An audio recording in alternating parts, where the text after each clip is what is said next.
Welcome to academy जी student. आज हम बात करेंगे सर्च इंजन और सर्च इंजन ऑप्टिमाइजेशन पे। पहले मैं आपको डिटेल में बताऊंगा बेसिकली सर्च इंजन है क्या, सर्च इंजन काम किस तरीके से करता है, उसका फेमस सर्च इंजन कौन कौन से हैं, इनके बारे में काफ़ी डिटेल से हम लोग बात करेंगे। फिर हम देखेंगे सर्च इंजन ऑप्टिमाइजेशन बेसिकली है क्या और इसका सर्च इंजन से ताल्लुक़ क्या है। सही है, क्योंकि ये दो टर्म्स हैं इंटरनेट की वर्ल्ड के अंदर बहुत ज़्यादा पॉपुलर हैं, बहुत जगह पे आप लोग सुनते हो, तो अक्सर लोग कंफ्यूज हो जाते हैं बेसिकली ये है क्या। तो जनाब पहले हम बात करते हैं सर्च इंजन क्या है। देखो सर्च इंजन के बारे में मैं एक एग्जांपल आपको दे रहा हूँ, उसको गौर से सुनना ज़रा। ये समझोगे तो आपको पूरी एग्जांपल, आपको पूरी चीज़ आपको समझ में आ जाएंगी। एक शॉपिंग सेंटर है, सही है। इस शॉपिंग सेंटर के अंदर कितने फ्लोर हैं? 10 फ्लोर का शॉपिंग सेंटर है ये, सही है। और यहाँ पे हर फ्लोर पे कम अज़ कम भी जिसे कहते हैं कि 200 प्लस शॉप्स हैं, सही है। तो इसका मतलब क्या हो गया, कम अज़ कम भी इस शॉपिंग सेंटर के अंदर 2000 शॉप्स यहाँ पे अवेलेबल हैं। 2000 शॉप्स यहाँ पे अवेलेबल हैं, उससे थोड़ी सी ज़्यादा शॉप्स यहाँ पे अवेलेबल हैं। अब आप यहाँ पे शॉपिंग सेंटर पे आए हो और आपको पता है कि यहाँ पे 2000 शॉप्स हैं और मैंने यहाँ पे खिलौने लेने हैं। और मुझे नहीं पता कि यार ये खिलौने की शॉप्स कहाँ पे हैं, कितनी हैं, कहाँ पर हैं, कौन कौन से फ्लोर पर हैं, मुझे नहीं पता। सही है। उसको सर्च करने के लिए क्या करना पड़ेगा आपको, एक एक फ्लोर पे जाओगे, वहाँ पे देखोगे, शॉप तलाश करोगे, उसका सामान देखोगे, आपकी मर्ज़ी का सामान है नहीं है, किस प्राइस रेंज का सामान है, क्या क्या प्राइस है उनकी, किस क्वालिटी का सामान है, आपके मतलब का सामान है या नहीं है। इसमें तो या तो पूरा दिन आपको ख्वार हो जाएगा, हो सकता है आखिर में आप कुछ भी लेके ना निकलो, सारा टाइम आपका ज़ाया हो गया। सही है। इसका दूसरा तरीके का देखते हुए शॉपिंग सेंटर वालों ने क्या कहा कि हम बाहर एक बंदा खड़ा कर देते हैं जिसका नाम क्या है, सर्च इंजन है। आप सर्च इंजन के पास आओ, इससे पूछोगे भाई मैंने खिलौने लेने हैं, और खिलौने जो है मैंने गुड़िया वाले टाइप के खिलौने लेने हैं, और मेरी प्राइस रेंज इतनी है, इतनी मेरी पॉकेट इजाज़त देती कि भाई मैंने ये खिलौने परचेज़ करने हैं, बताओ मैं कहाँ जाऊँ। तो ये बोलेगा अच्छा ये मसला है, तो एक काम करो, मैं तुम्हें टॉप की जो है ना 5 शॉप बता देता हूँ। तुम एक काम करो, 7th फ्लोर पे चले आओ, वहाँ पे शॉप नंबर है 2। तुम अगर वहाँ पे तुम्हारा सामान मिल जाएगा, नहीं मिले तो एक काम कर लेना, 10th फ्लोर पे चले आना, वहाँ पे शॉप नंबर 7। सही है। उस पर भी ना मिले तो एक काम करना, 3 फ्लोर पे आ जाना, वहाँ पे शॉप नंबर है 11। सही है। यानी पहले इस पे जाओ, उम्मीद है तुम्हारा काम यहाँ से हो जाएगा, सारी मालूमात तुम्हें मिल जाएंगी। अगर फिर भी ना मिले तो इस पे चले आना, फिर भी ना मिले तो इस पे चले आना। इस तरह करते करते ये 8-10 आपको शॉप बता देता है। आप जब जाते हो बोलते हो कि यार इसने टॉप पे जो बताइए, मैं इस पर भरोसा करता हूँ, गए, आपको मतलब का सामान मिल गया, यहाँ से नहीं मिला तो ज़्यादा सेकंड शॉप में मिला, आपने लिया और निकल गए। सही है। इसी तरह इंटरनेट जो है इसके ऊपर 1 बिलियन प्लस वेबसाइट्स हैं जो रजिस्टर्ड हैं, और हर वेबसाइट में पता नहीं कितने पेजेस हैं। सही है। और डेली बेसिस पे thousands of pages, 1000+ pages daily basis पे अपलोड हो रहे हैं। न्यू न्यू पोस्ट आ रही हैं, न्यू पिक्चर्स आ रही हैं, इतनी इन्फॉर्मेशन इसके ऊपर जमा हो रही है। तो इंटरनेट इन्फॉर्मेशन का पूरा एक बंच है, इसको सर्च करना किसी यूज़र के लिए पॉसिबल नहीं है। मैं यहाँ पे मुश्किल का वर्ड नहीं कहूँगा कि बहुत मुश्किल है, नहीं, पॉसिबल ही नहीं है। तो इस मकसद के लिए एक सॉफ्टवेयर है जिसको कहा जाता है सर्च इंजन। सही है। ये सॉफ्टवेयर क्या करता है, ये सॉफ्टवेयर इस इंटरनेट से इंफॉर्मेशन निकाल के आप तक पहुँचा देता है। अब इस सॉफ्टवेयर के पास ये इंफॉर्मेशन कहाँ से आई, कौन इसको ये इंफॉर्मेशन देता है। तो इसके 3 स्टेप हैं। पहला स्टेप कहलाता है क्रॉलिंग, दूसरा कहलाता है इंडेक्सिंग, और तीसरा कहलाता है रैंकिंग। क्रॉलिंग का प्रोसीजर ये है कि जब इस सॉफ्टवेयर के पास जो हैं बहुत सारे छोटे छोटे सॉफ्टवेयर हैं जिनको हम कहते हैं क्रॉलर्स, CRAWLERS, जो क्रॉलिंग का काम करते हैं।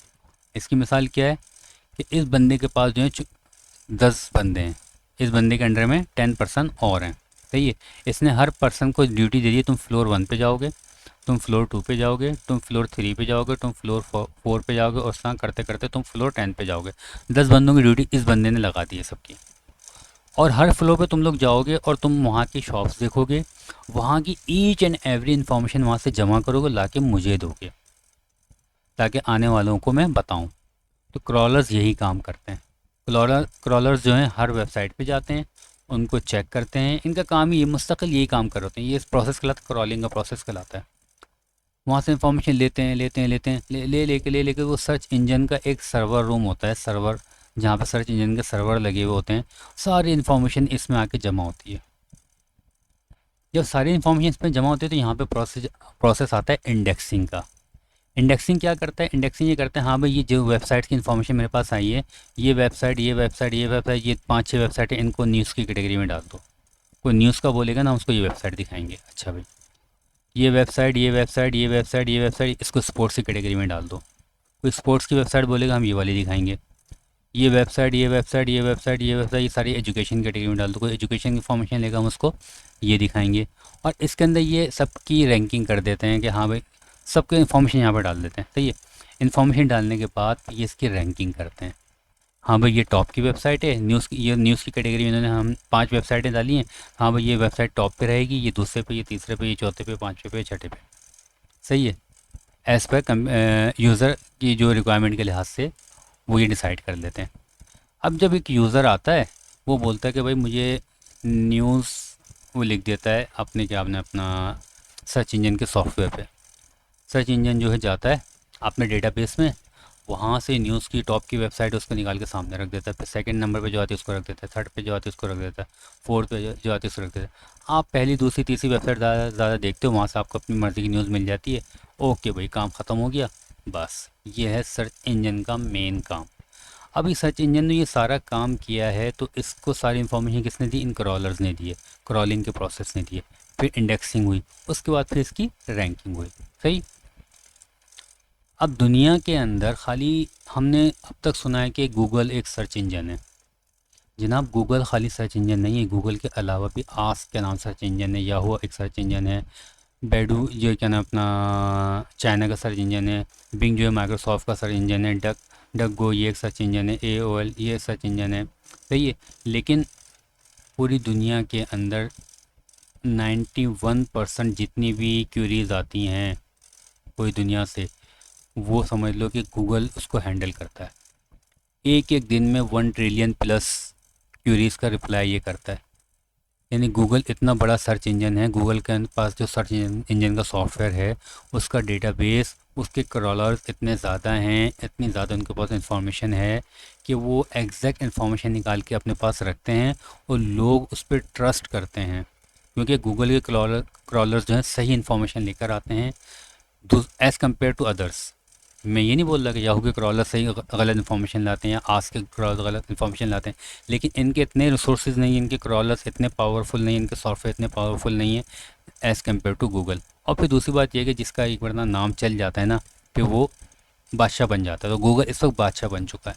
तो 91.42% एक अंदाजे मुताबिक इतनी इतनी मार्केट में इसका शेयर इतना ज़्यादा है।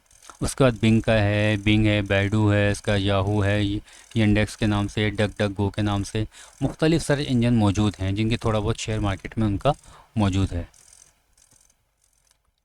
अब सवाल पैदा ये हो जाता है कि यार ये जो सर्च इंजन ने रैंकिंग की थी, एक नंबर पे एक वेबसाइट को रखा था, दूसरे नंबर पे दूसरी वेबसाइट को रखा, तीसरे नंबर तीसरी वेबसाइट को रखा था, ये इसने किस बेस पे डिसाइड किया?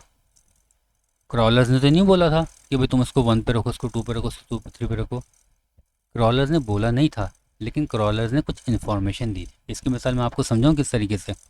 इसकी मिसाल ये है कि भाई एक प्राइवेट स्कूल है, उसकी एक कंप्यूटर लैब है या साइंस लैब है, एक दूसरा स्कूल उसकी साइंस लैब ये है, एक तीसरा स्कूल है उसकी साइंस लैब ये है। सही है। और ये एक टीम है जिसने विज़िट करना है इन स्कूलों की साइंस लैब का और इनकी रैंकिंग करनी है। ये टीम आएगी, टीम ने आना 2 दिन के बाद। सही है। इन स्कूल वालों ने क्या कहा कि भाई हम एक काम करते हैं, हम साइंस लैब की अच्छी तरह सफाई करते हैं और सारे आइटम्स को अंदर बंद करके रख देते हैं। साइंस लैब पूरी साफ़ सुथरी नज़र आनी चाहिए। इन्होंने क्या कहा? इन्होंने कहा कि हम सारे आइटम निकाल के बाहर रख देते हैं, सारे आइटम निकाल के खोल के बाहर रख दें ताकि उनको पता चले हमारे पास कितने ज़्यादा आइटम हैं। इन्होंने कहा कि नहीं यार, तीसरे वालों ने कहा कि नहीं, हम एक काम करते हैं, हम सफाई भी करेंगे और सारे आइटम निकाल के बाहर नहीं रखेंगे, सबका एक एक सैंपल निकाल के बाहर रखेंगे और बता देंगे भाई देखो इस अलमारी के अंदर ये भी हमारे पास मौजूद है, ये भी मौजूद है, ये भी मौजूद है। अब ये टीम जब इस पहली वाली लैब के पास आई ना, इन्होंने देखा कि भाई इसकी तो बिल्कुल सफाई हुई हुई है और सारे आइटम अंदर पैक हैं। एक एक को निकलवा के इनको देखना पड़ा, बड़ा मुश्किल हुआ उनके लिए काम कि यार पहले इन्होंने बंद करके रखे हैं सारे, हम एक एक को निकलवाएंगे, उनको चेक करेंगे, इनको बड़ी प्रॉब्लम हुई यहाँ पे।